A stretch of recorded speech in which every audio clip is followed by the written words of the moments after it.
video out and put in 2001. And we'll start from the beginning.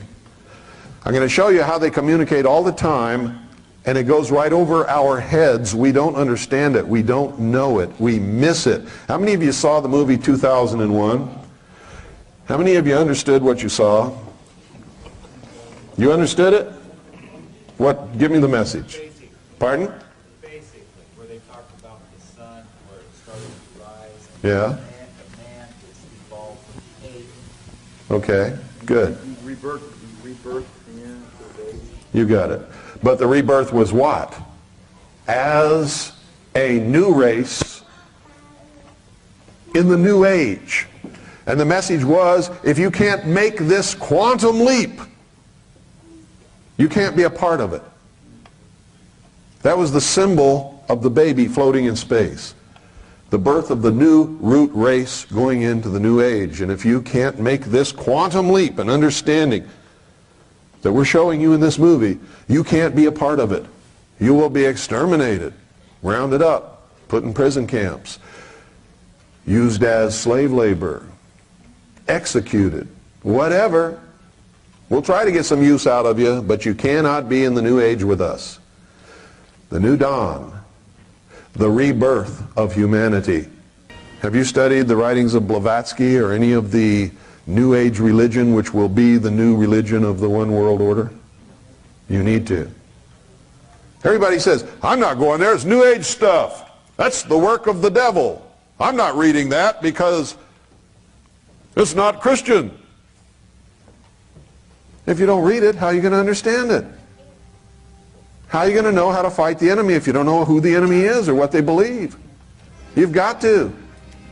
Okay, back it up.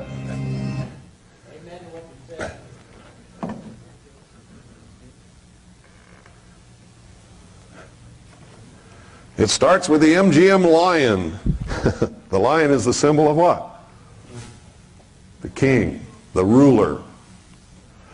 Okay, here we go. Watch this carefully. Remember, Osiris, Isis, Apollo goes across the heaven in the chariot. Osiris rode across the heavens in the boat of Isis. You're going to see it here in a moment. All of the symbology is going to be played out in front of you. Watch carefully.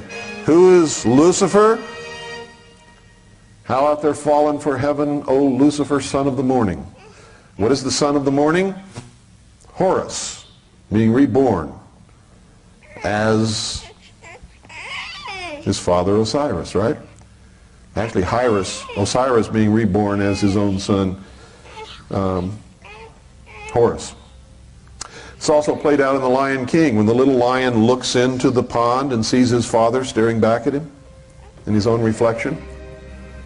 There it is. There's Osiris riding across the boat of Isis. Isis is the moon, Osiris is the sun. Isis reflects the pure light of her master. Check it out. And here is what? The earth bathed in darkness.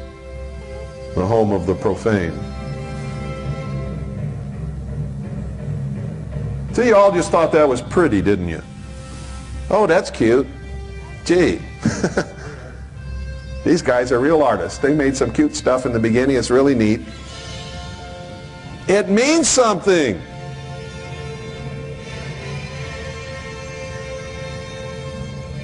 They're showing you the mystical intercourse between the sun, the phallus of Osiris, and the moon, Isis, which produces the full body of initiates. The adepts, the Illuminati. The Illuminati have a god of light. Now this is all symbolic. Here, what do you see? The golden dawn. This is the dawn of the golden age, the dawn of man. Now watch this. The mind of man evolved. The priesthood hoarded and protected the knowledge until eventually they could produce a space station which floated in space. Can you produce a space station that can float in space? Well, with the help of the secret technology of the guardians of the secret of the ages and the buzzing of the bees, you can. If you're an initiate, if you're given the power, if you have the knowledge of the symbology, if you have the support of the fraternity, the brotherhood of man, you too can do great things. Haven't you ever wondered why some people who aren't even smart at all go so far in life, and you who toil and work and slave and are 6 times smarter than them can't get to first base? You're not a member of the club. They're not going to pull you up. They're going to slap you down. They're going to pull their brother up. Once you understand the extent of my knowledge, you'll then understand why they hate me so bad, that they tell you such bad things about me, that you really come to these things thinking you're going to see some kind of monster until you find out who I really am. It goes on to show man in this journey but through space. Is it about space? No, it's about man. This was about the survival of the fittest of the human race.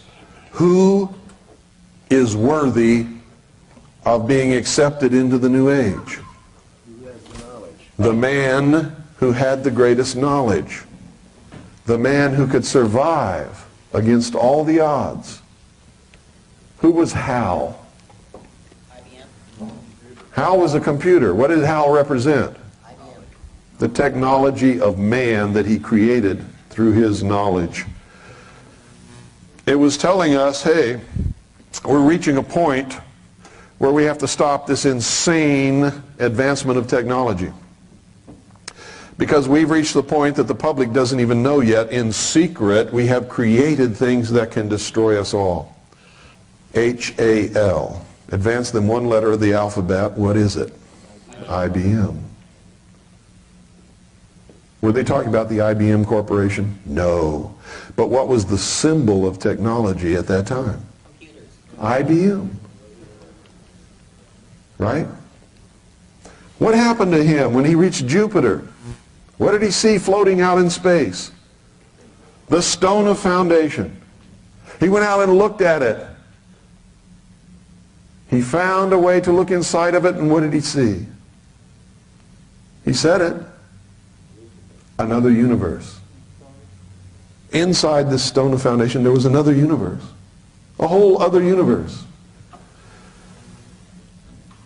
He began to develop the mental mindset, what they call a paradigm shift in his consciousness, representing the paradigm shift that is expected of all who are going to progress and go into the new age together.